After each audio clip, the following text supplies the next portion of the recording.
ఆ గిరి ప్రదక్షిణం అంత గొప్పగా ఉంటుంది నిజంగా.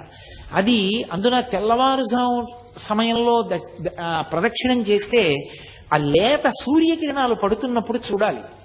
ఆ కొండ ఒక్కొక్క చోట ఒక్కొక్కలా ప్రకాశిస్తూ ఉంటుంది.